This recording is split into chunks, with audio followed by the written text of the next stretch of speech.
남편을 보낸 지 이제 4년 된 윤하진이라고 해요. 올해 60세입니다. 이 이야기를 털어놓기까지 정말 오랜 시간이 걸렸어요. 부끄럽기도 하고 죄스럽기도 하지만 동시에 제 인생에서 가장 따뜻했던 계절이었거든요. 남편 김성호와 30년을 함께 살았습니다. 대학 동기로 만나 30세에 결혼해서 60세까지 그는 제 인생의 전부였죠. 하지만 2019년 12월 갑작스럽게 심근경색으로 세상을 떠났어요.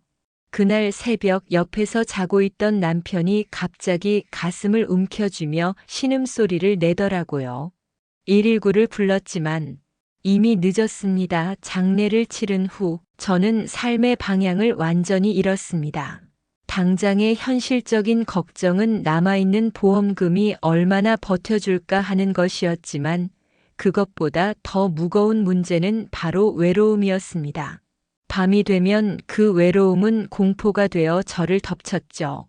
남편이 늘 앉아있던 텅 빈 안락 의자를 바라볼 때마다 가슴이 턱 막혀 숨조차 제대로 쉴 수 없었습니다. 그 빈자리가 주는 적막감과 공허함 때문에 새벽에 깨면 다시 잠들지 못하는 날들의 연속이었습니다. 저는 그 지독한 외로움에서 벗어나기 위해 무언가 절실히 필요했습니다. 새벽에 잠에서 깨면 옆자리가 비어 있는 게 너무 무서워서 잠을 다시 이루지 못하는 날이 많았어요. 그래서 2023년 5월 차라리 새벽부터 일을 나가는 게 낫겠다 싶어서 인천 송도의 한 대단지 아파트 미화원 일을 시작했습니다. 새벽 4시부터 6시까지 아파트 복도와 계단을 걸레질하고 엘리베이터를 닦고 로비를 청소하는 일이었어요. 첫 출근 날을 잊을 수가 없어요. 5월 중순이었는데 벌써부터 후덥지근한 날씨라 새벽인데도 찜통 같았거든요. 온몸이 끈적끈적하고 옷이 등에 달라붙었습니다. 2시간 정도 일을 마치고 나니 땀이 등줄기를 타고 흘러내렸어요. 60이라는 나이가 확실히 느껴지더군요. 젊을 때는 이런 건 일도 아니었을 텐데 몸이 예전 같지 않았습니다. 그때였어요. 고생 많으십니다. 잠시 여기서 쉬다 가세요. 경비실에서 한 남자분이 저를 부르더군요. 키가 크고 어깨가 넓은 분이었는데 60대 초반 정도로 보였어요. 강도윤이라고 자기소개를 하시더라고요. 목소리가 참 낮고 차분했습니다. 경비실 문을 열고 들어가니 에어컨이 시원하게 돌아가고 있었어요. 얼마나 시원했는지 정말 천국이 따로 없었습니다. 얼음물 좀 드세요. 도윤 씨가 냉장고에서 차가운 물을 꺼내주셨어요. 그 물을 마시는 순간 왜 그랬는지 모르겠지만 눈물이 날 뻔했어요. 남편이 죽고 나서 누군가 저를 이렇게 배려해 준 게 언제였나 싶어서요. 감사해요. 정말 고마워요. 제가 그렇게 말하니까 도윤 씨가 조용히 웃으시더군요. 하지만 그 웃음 속에 뭔가 외로움이 보였어요. 저처럼 혼자 사는 사람의 눈빛이었거든요.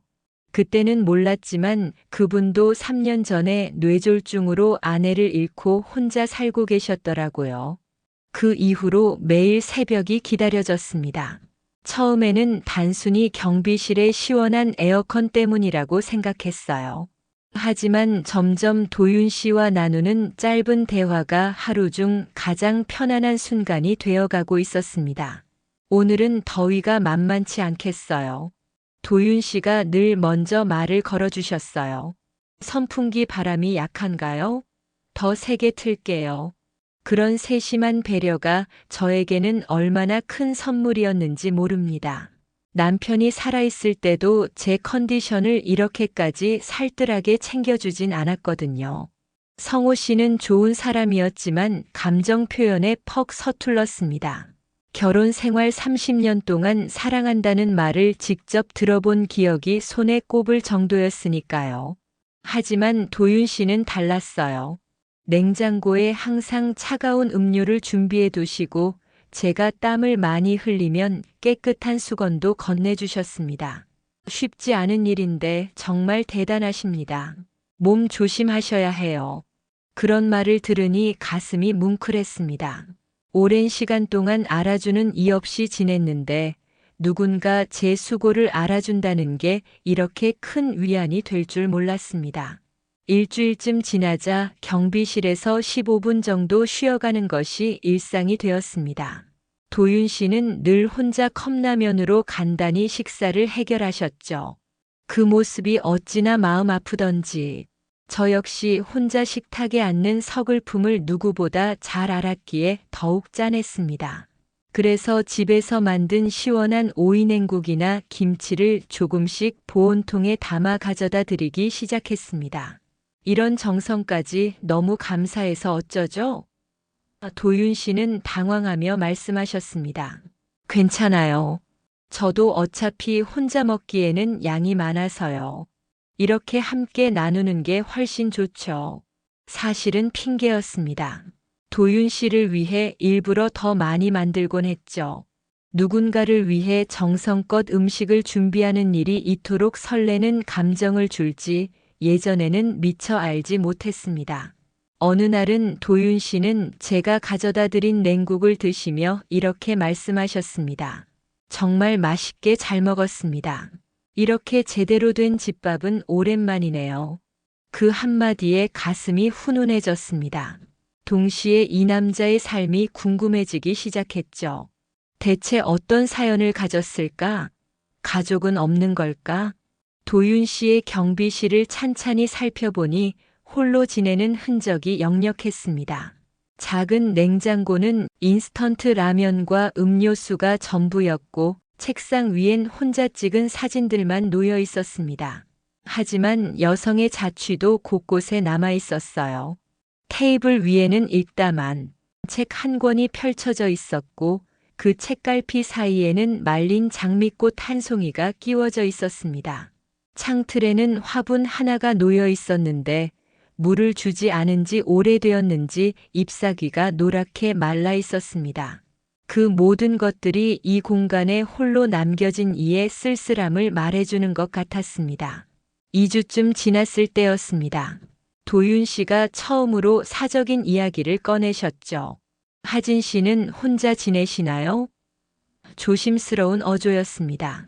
내 남편이 2019년 12월에 세상을 떠났어요. 제가 답하자 도윤 씨의 표정이 금세 무거워지더군요. 저도 마찬가지입니다. 아내가 3년 전에 먼저 갔어요. 그 순간 우리 사이에 묘한 유대감이 형성되었습니다. 서로의 상처를 굳이 말로 묻지 않아도 충분히 읽을 수 있었거든요. 사랑하는 사람을 잃은 이들만이 아는 공허함, 밤의 외로움, 혼자 하는 식사의 적막감. 그런 감정들을 우리는 침묵 속에서도 이해했습니다. 그날부터 우리 대화는 점차 깊이가 더 깊어졌습니다. 일기예보부터 시작해 일상의 소소한 이야기, 때로는 지나간 추억까지. 도윤 씨는 아내와 이 동네에서 30년을 함께 살았다고 했습니다. 아내가 떠난 후에도 너무 많은 기억이 스며 있는 곳이라 차마 이곳을 벗어날 수 없어 경비원 일을 시작했다고 했습니다. 추억이 가득한 곳이라 떠날 용기가 나지 않더군요. 그렇게 말씀하시는 목소리에는 짙은 그리움이 배어나왔습니다. 저는 그런 도윤 씨가 안쓰러우면서도 한편으로는 부럽기도 했습니다. 30년 동안 한 곳에서 아내와 소중한 순간들을 쌓았다는 사실이요. 저희는 전세살이로 이사를 자주 다녀 정착에 기쁨이 없었거든요. 6월이 되면서 더위가 정말 기승을 부렸습니다. 새벽 4시인데도 습도가 높아 조금만 움직여도 땀이 비 오듯 흘러내렸죠. 그날도 평소처럼 청소를 끝내고 경비실로 향했는데 도윤 씨가 평소와 달리 문 앞에서 서성이다 저를 반갑게 맞으셨습니다. 오늘은 좀 시원하게 계세요. 제가 미리 틀어놨어요. 경비실 문을 여는 순간 냉기가 확 느껴져 온몸에 땀이 식는 듯 했습니다. 그런데 제가 건네받은 물을 마시려는데 책상 위에 엎어져 있던 달력이 툭 하고 바닥에 떨어졌습니다. 제가 주워서 다시 책상 위에 놓으려는데 달력 뒤에 꽂혀 있던 사진 한 장이 보였습니다. 도윤 씨가 군복을 입고 앳된 얼굴로 한 여성분과 함께 찍은 흑백 사진이었습니다. 두 분은 은행잎이 노랗게 물든 가로수 아래에서 환하게 웃고 있었는데 여성분은 목도리로 얼굴을 반쯤 가린 채 도윤 씨의 팔짱을 꼭 끼고 있었습니다. 풋풋하고 애틋한 분위기가 사진 가득했습니다. 아, 도윤 씨가 숨을 멈추고 급히 사진을 가리려 손을 내미셨습니다. 하지만 저는 그 사진에서 눈을 뗄 수 없었습니다. 이 사진은 참 오래된 것 같네요. 따님이신가요? 도윤 씨는 잠시 망설이더니 고개를 저으며 말씀하셨습니다. 아닙니다. 아내의 20살 때 사진이에요. 목소리에는 아련한 회상이 담겨 있었습니다. 이때가 저희가 연애하던 시절 첫눈이 오던 날이었는데 아내가 눈을 참 좋아했거든요. 저는 그 사진을 도윤 씨께 돌려드리며 물었습니다. 아직도 많이 보고 싶으시죠? 도윤 씨의 눈가에 눈물이 맺히는 것이 보였습니다. 3년이 지났지만 아직도 잊혀지지가 않아요. 그 순간 제 마음도 함께 무너져 내렸습니다. 저 역시 남편과의 지난 날이 떠올랐기 때문입니다. 성호 씨와 첫눈을 맞은 기억은 거의 없었습니다. 남편이 아프기 전 몇 년 동안 저희는 부부라는 껍데기만 유지한 채 진정한 소통 없이 살았던 것 같습니다. 저도 마찬가지예요. 제가 조용히 말을 이었습니다. 남편과 30년을 함께 했지만 마지막 몇 년은 사랑한다는 말 대신 서로에게 무관심했던 것 같습니다. 도윤 씨는 제게 깊은 공감을 보였습니다. 마음이 많이 아프셨겠습니다. 네, 조금요. 갑작스럽게 세상을 떠나서 준비할 시간도 없었거든요.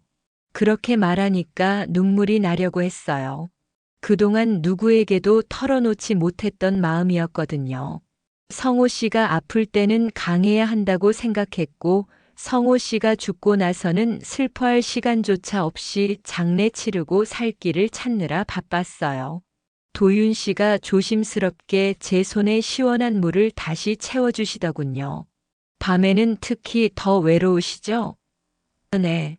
밤이 되면 혼자 있는 게 너무 두려워요.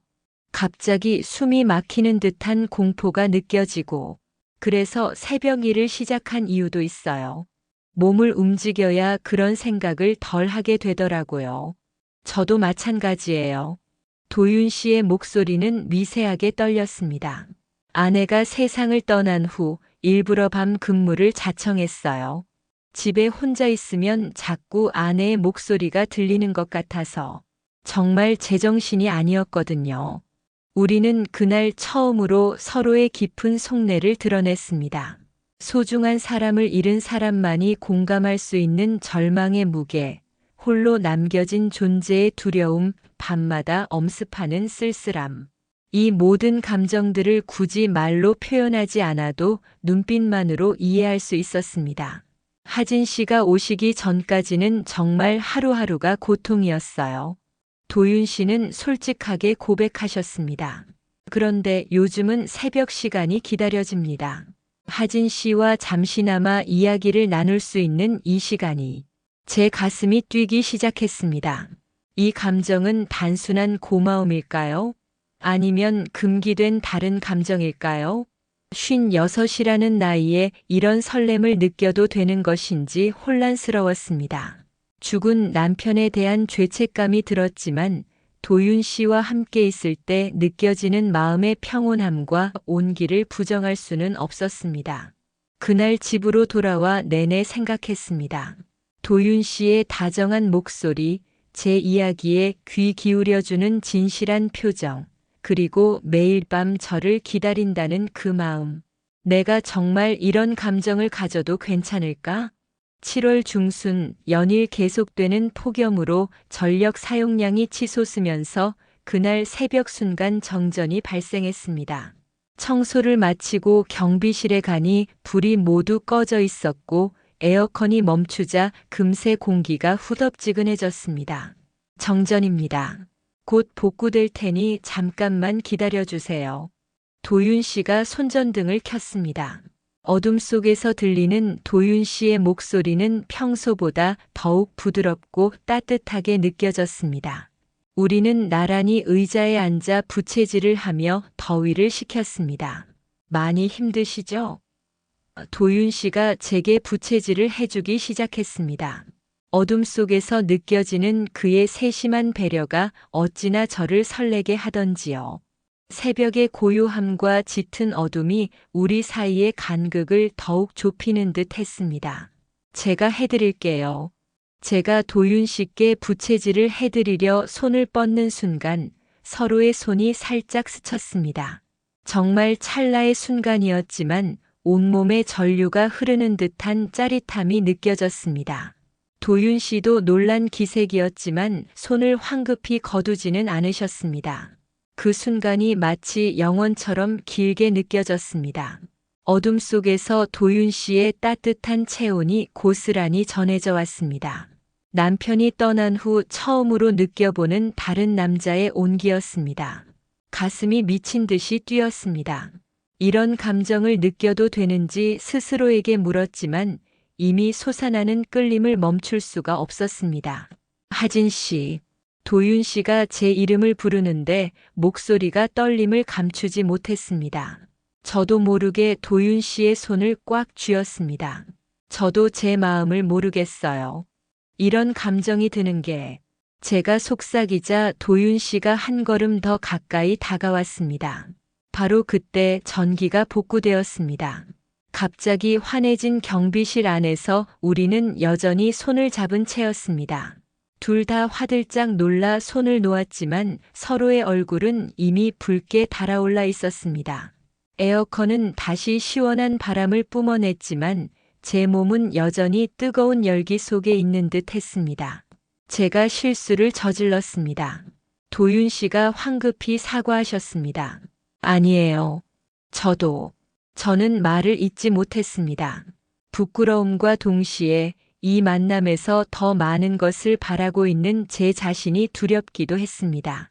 그날 이후 저는 며칠간 경비실에 가지 않았습니다. 도윤 씨를 마주할 자신이 없었기 때문이죠. 세상을 떠난 남편에게 미안함이 밀려왔고 56에 이런 끓어오르는 감정을 느끼는 제 자신이 부끄러웠습니다. 성호 씨가 떠난 지 겨우 4년인데 벌써 다른 남자에게 마음이 기운다는 사실은 마치 배신처럼 느껴졌습니다.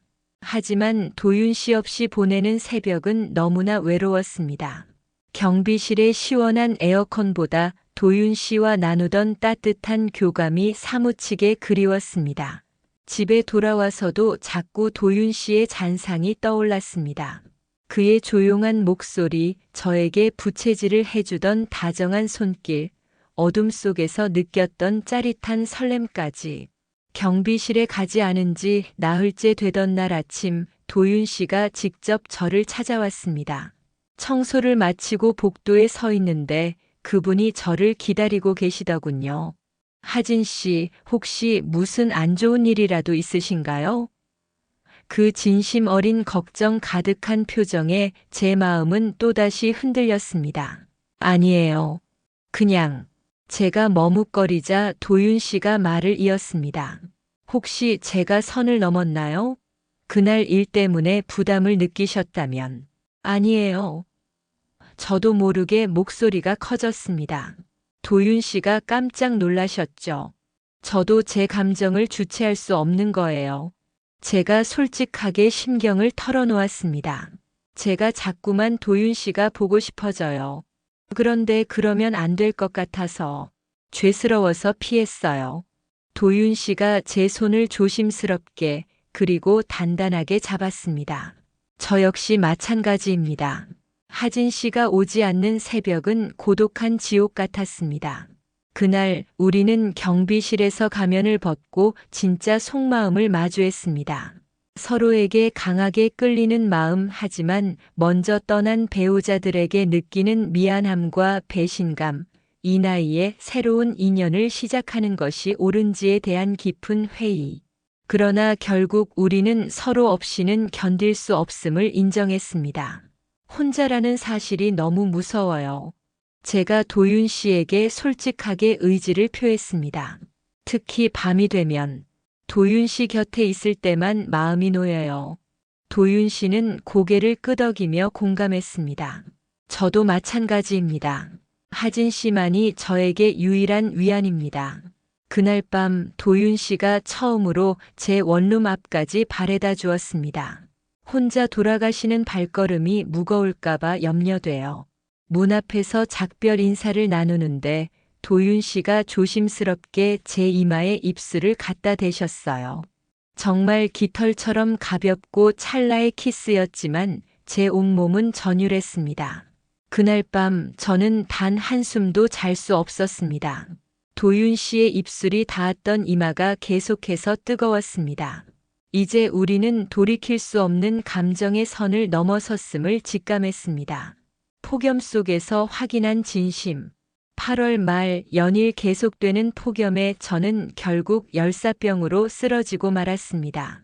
그날도 새벽 청소 중 갑자기 어지럼증과 함께 식은땀이 쏟아졌죠. 간신히 집으로 돌아왔지만 고열로 인해 몸을 가눌 수조차 없었습니다. 나흘 동안 일을 나갈 수 없었습니다. 에어컨도 없는 작은 원룸에서 선풍기 바람으로만 버텼는데 열사병에 감기까지 겹쳐 정말 죽을 만큼 아팠습니다. 물 한 모금, 음식 한 입도 제대로 넘기지 못해 몸이 바짝 말라갔습니다. 그런데 나흘째 되던 저녁 문 밖에서 노크 소리가 들렸습니다. 하진 씨, 몸은 좀 괜찮으세요? 도윤 씨의 목소리였습니다. 관리사무소에서 제 연락처를 알아내 전화했지만 받지 않자 직접 찾아오신 거였죠. 문을 열고 비틀거리는 제 모습을 보자 도윤 씨는 크게 놀라셨습니다. 이게 도대체 무슨 일입니까? 며칠을 씻지도 먹지도 못한 제 모습이 얼마나 초췌했을까요? 일단 안으로 들어가시죠. 제가 옆에서 간호해 드릴게요. 도윤 씨는 저를 부축해 침대에 눕히고는 곧장 약국으로 달려가셨습니다. 해열제, 음료수, 그리고 부드러운 죽까지 사오셨죠. 이렇게까지 폐를 끼쳐도 되는지. 제가 미안함에 중얼거리자 도윤 씨는 단호한 어조로 말씀하셨습니다. 이런 무더위에 혼자 방치되면 안 됩니다. 제가 오지 않았다면 큰일 날 뻔했어요. 그렇게 말씀하시며 제 이마에 손을 대어 열을 재어보는 그의 손길이 얼마나 따스했는지 모릅니다. 오랫동안 누군가의 따스한 돌봄을 받아본 적이 없었거든요. 도윤 씨는 젖은 수건으로 제 이마를 닦아주시고 정성스럽게 죽을 떠먹여주시고 약까지 꼼꼼히 챙겨주셨습니다. 마치 진짜 가족처럼요. 아니, 남편 성호 씨도 제가 아플 때 이토록 진심으로 돌봐준 적은 없었습니다. 성호 씨는 그저 병원 가봐라고 말하는 게 전부였으니까요. 도윤 씨 정말 고마워요. 제가 왈칵 눈물을 쏟자 도윤 씨는 당황하셨습니다. 울지 마세요. 제가 옆에 있잖아요. 그 말이 제 가슴을 더 울컥하게 만들었습니다. 누군가 제 곁에 함께 해준다는 말이 이렇게 큰 위로가 될 줄은 정말 몰랐습니다. 밤이 깊어졌지만 도윤 씨는 집으로 돌아가지 않으셨어요. 밤새 혼자 두면 안 될 것 같아요. 제가 여기서 지켜볼게요. 작은 원룸에서 도윤 씨와 밤을 함께 보낸다는 사실에 심장이 뛰었지만 동시에 세상에서 가장 안전한 공간에 있다는 느낌이 들었습니다. 밤이 깊어지며 열은 더 올랐습니다. 도윤 씨는 계속해서 축축한 수건으로 제 이마에 땀을 닦아주셨는데 어느 순간 도윤 씨의 시선이 제 눈에 오래도록 머물렀습니다. 우리 둘 다 숨이 가빠졌습니다. 하진 씨, 제 이름을 부르는 도윤 씨의 목소리는 감정으로 떨리고 있었습니다. 저도 도윤 씨를 원해요. 아픈 몸이었지만 도윤 씨를 향한 저의 갈망을 더 이상 숨길 수 없었습니다. 도윤 씨는 조심스럽고도 부드럽게 제게 입을 맞추기 시작했습니다. 처음엔 이마에, 그 다음은 뺨에, 그리고 마지막에는 제 입술에 60년을 살아오며 한 번도 경험해 보지 못한 키스였습니다. 남편 성호 씨와의 키스는 늘 의무적이고 형식적이었는데 도윤 씨의 키스는 달랐습니다. 그 속에는 간절함과 애절함이 담겨 있었어요. 마치 제가 세상에서 가장 소중한 사람이라는 것을 온몸으로 표현해 주는 것 같았죠. 조금이라도 불편하면 말해요. 도윤 씨는 계속해서 저를 안심시키려고 했습니다.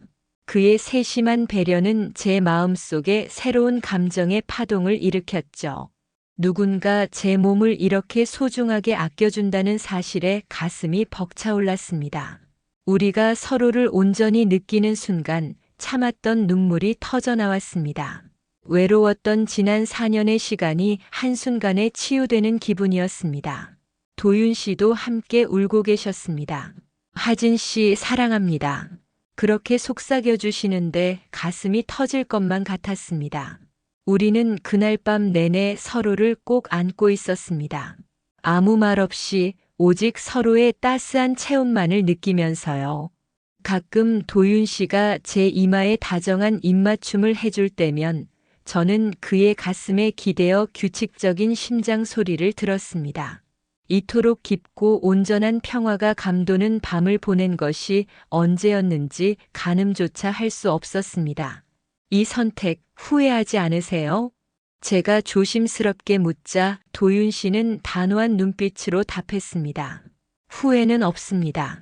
오히려 이제야 진짜 제 삶을 시작한 것 같습니다. 그 말에 제 마음속 무거운 짐이 내려앉았습니다. 우리는 서로의 배우자에게는 미안한 마음을 품고 있지만 이제 서로의 온기 없이는 살 수 없다는 것을 솔직하게 인정했습니다. 다음 날 아침 도윤 씨가 정성껏 아침 식사를 차려주었습니다. 소박한 미역국이었지만 세상에서 가장 맛있는 요리처럼 느껴졌습니다. 이제 몸은 괜찮으신가요? 네. 도윤 씨 덕분에 기운을 차렸어요. 사실 몸뿐만 아니라 마음의 병이 더 크게 나았습니다. 더 이상 혼자가 아니다라는 확신이 주는 안정감은 무엇과도 바꿀 수 없었습니다. 앞으로는 제가 평생 하진 씨를 보살필게요.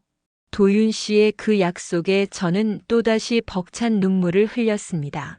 저도 도윤 씨 곁을 지키고 싶어요. 진심이에요. 9월 초가 되면서 아침 저녁 공기가 한결 산뜻해졌습니다. 제가 완전히 회복된 후 도윤 씨와 저는 매일 더 깊은 관계로 발전했습니다. 이제 경비실은 우리 둘만의 아늑한 피난처가 되었습니다. 어느 날 새벽 평소처럼 청소를 마치고 경비실에 갔는데 도윤 씨가 무척 진지한 표정으로 저를 기다리고 계셨습니다. 하진 씨, 드릴 말씀이 있습니다. 무슨 말을 하려는 걸까 가슴이 쿵쾅거렸습니다. 저와 살림을 합치지 않으시겠습니까? 도윤 씨가 조심스러운 어조로 제안했습니다. 혼자 지내는 것보다는 서로 기대어 살면 좋겠습니다. 이제 와서 세상의 이목이 중요하겠습니까? 남은 삶을 함께 의지하며 보내면 안 될까요? 사실 저도 같은 마음이었습니다. 도윤 씨 없는 시간은 견딜 수 없이 외로웠으니까요. 하지만 주변의 시선이 여전히 두려웠고 이 결정이 정말 현명한 선택인지 확신이 서지 않았습니다. 도윤 씨, 이래도 괜찮을까요? 사람들이 저희를 어떻게 볼까요? 제가 솔직한 염려를 털어놓자 도윤 씨가 제 손을 단단히 잡았습니다. 하진 씨, 우리 나이가 60이고 63입니다. 이제 남의 시선에 얽매일 나이는 지났어요. 우리의 행복이 최우선이 되어야 하지 않을까요? 도윤 씨의 말씀이 가슴에 박혔습니다. 정말이지 이제 타인의 평가보다 우리가 행복한가가 가장 중요한 나이였죠. 하지만 경제적인 부분도 걱정이에요. 제가 현실적인 문제를 꺼내 들었습니다. 제 원룸 월세도 부담이 만만치 않은데 그 점은 염려하지 마십시오. 제가 살고 있는 집이 있습니다. 아내와 함께 했던 곳이지만 이제는 새로운 추억으로 채우고 싶습니다.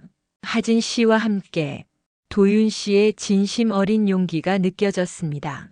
돌아가신 아내와의 추억이 고스란히 담긴 공간에 저를 드리겠다는 것은 엄청난 결단이었을 테니까요. 정말 괜찮으시겠어요? 사모님 생각에 힘드시지 않을까요? 물론 처음엔 가끔 그리움이 밀려올 수도 있습니다. 하지만 하진 씨와 함께라면 과거에 갇히지 않고 앞으로 나아갈 수 있을 것 같아요. 산 사람은 살아야 하니까요. 도윤 씨의 확신에 찬 말에 제 마음도 결연해졌습니다. 좋아요. 저희 함께 살아요. 제가 그렇게 대답하자 도윤 씨는 저를 힘껏 품에 안아주셨습니다. 예순에 맞이한 새로운 사랑, 그리고 새로운 동행.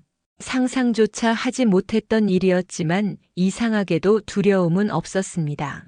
일주일 후 저는 도윤 씨의 집으로 이사했습니다. 3년 전 세상을 떠난 아내분의 생활의 흔적이 군데군데 남아 있었지만 도윤 씨가 저를 배려해 미리 깨끗하게 정리해 두셨더군요. 불편한 건 없는지 계속 신경 쓰입니다. 도윤 씨는 시종일관 제 눈치를 살피셨습니다. 전혀요.